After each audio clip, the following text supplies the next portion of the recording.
Okay, so I've been holding this in and it's time.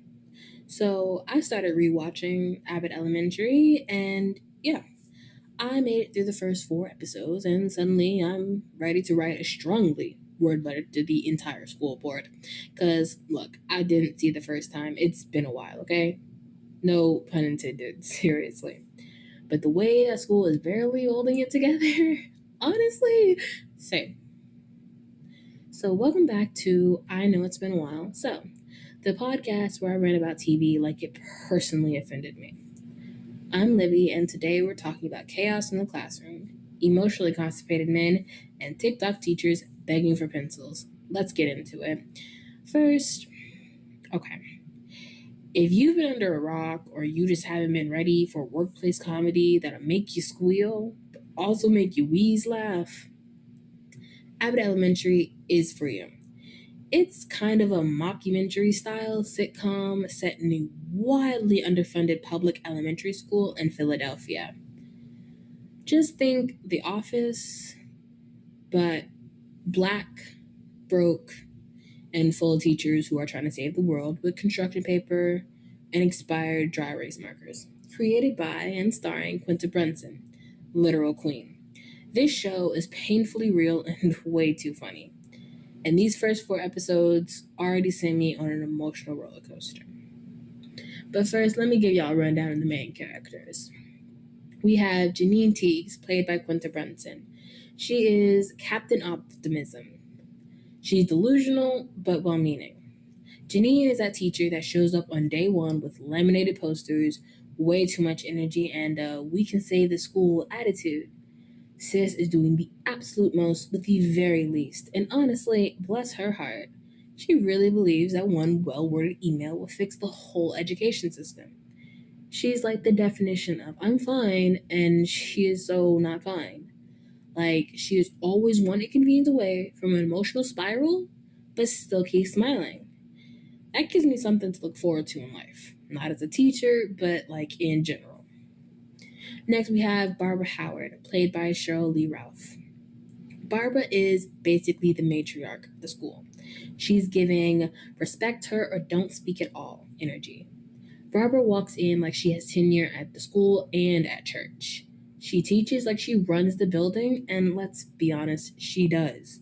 She is the queen of one-liners and quiet judgment, and she barely tolerates any of Janine's sunshine energy, but you know she low-key sees herself in her.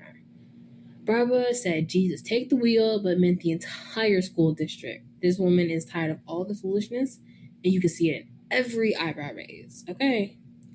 Next, we have Ava Coleman, played by Janelle James. Ava is the CEO of not doing her job. She's the unproblematic phase, but like also problematic. She is the most unserious principal in TV history, and yet she's iconic.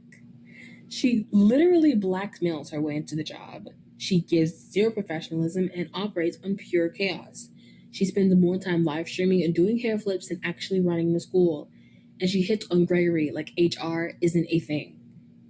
She's petty, yes, and also brilliantly funny. She does nothing productive, and I wouldn't replace her for the world. Next, we have Gregory Eddy, played by Tyler James Williams. He is Mr. Silent Fine. He is emotionally blocked, but like, we see you. Gregory is a substitute teacher who didn't want to be there as a teacher, but as the principal. But then he accidentally started caring. He avoids conflict like it's contagious, but still ends up saving the day. He clearly has a crush on Janine from like the first moment, but would rather burn alive than actually say it out loud. Like, sir, stop building emotional walls and just let people in. Next, we have Melissa Chimenti, played by Lisa Ann Walter. She's that certified Philly auntie and probably has a guy for everything. She's that tough love queen of South Philly who teaches like she's in the mob. And honestly, she just might be, or at least connected to it. Melissa is that teacher, that one that doesn't ask for permission, has those mysterious connections, and knows where to find anything you need. For a price, of course. She doesn't play any games, and she definitely doesn't do emotions right now. If you need it, I know a guy. And if you need it today, I know two guys. That's literally her energy. She absolutely stands on business. Next, we have Jacob Hill, who played by Chris Perfetti. He gives woke white guy energy. He tries his best, but sometimes way too hard. Jacob is that teacher who quotes bell hooks and has a podcast you really didn't ask for. He really thinks he's in tune with the culture, and bless him.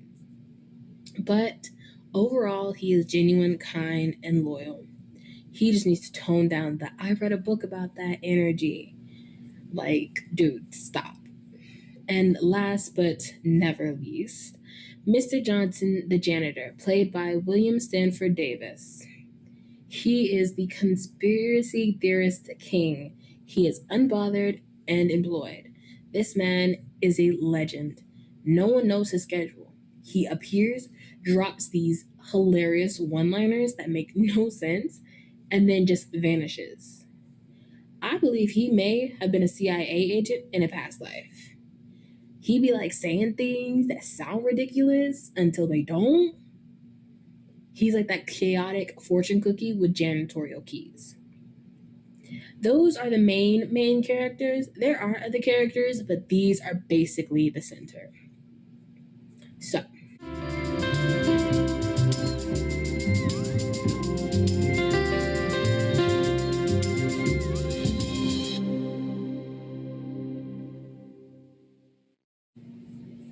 all right, let's get into the first episode of Abbott Elementary, the pilot, also known as the moment I knew the show was going to be an absolute mess in the best way possible.